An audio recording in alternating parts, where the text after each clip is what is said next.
Hello dancers, today's story is Sleeping Beauty.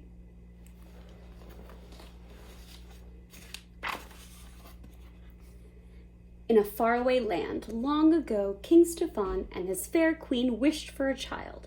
At last a daughter was born, and they named her Aurora. To celebrate the baby, the king held a great feast. Among the guests were 3 good fairies, Flora, Fauna, and Merryweather. Each of these magic beings wished to bless the infant with a gift. Waving her wand, Flora chanted, "My gift shall be the gift of beauty."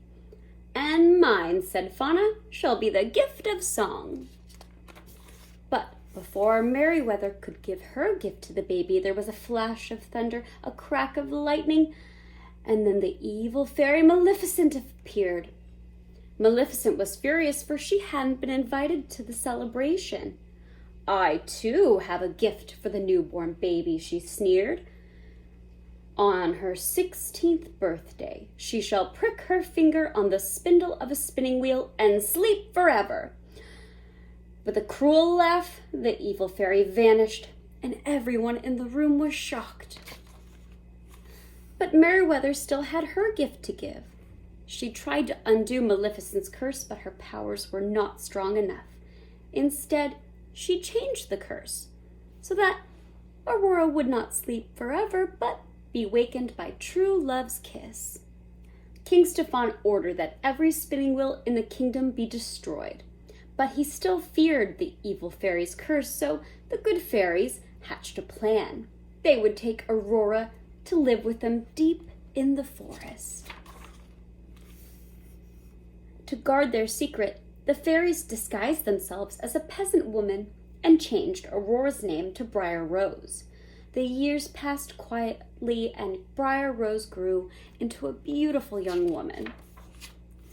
At last, the princess reached her 16th birthday. Planning a surprise, the fairies sent her out to pick berries. Fauna baked a cake, while the others sewed her new gown.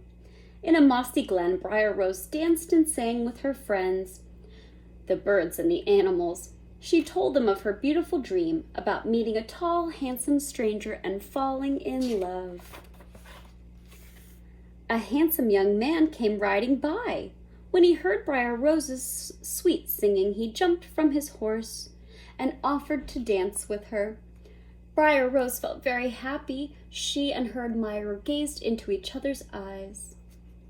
The young man didn't know it, but she was Princess Aurora, and she didn't know that he was Prince Philip. They had been promised to marry.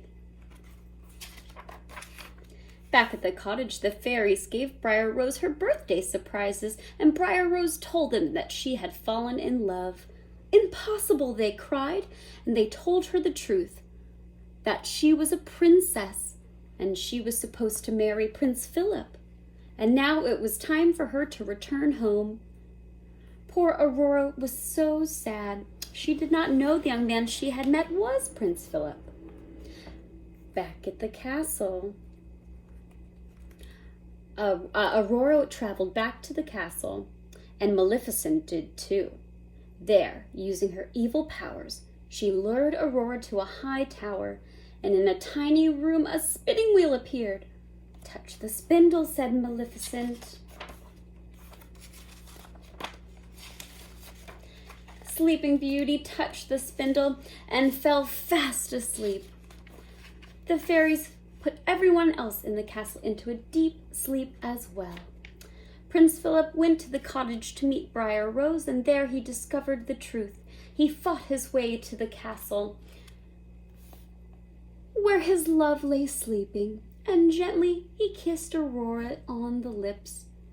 She woke up, and everyone was awake, smiling. The king and queen were overjoyed to see Aurora again, and the wedding plans were soon made. The good fairies were blissful too, and it all ended just the way it should. Happily ever after. I hope you enjoyed our story today. Have a great rest of class.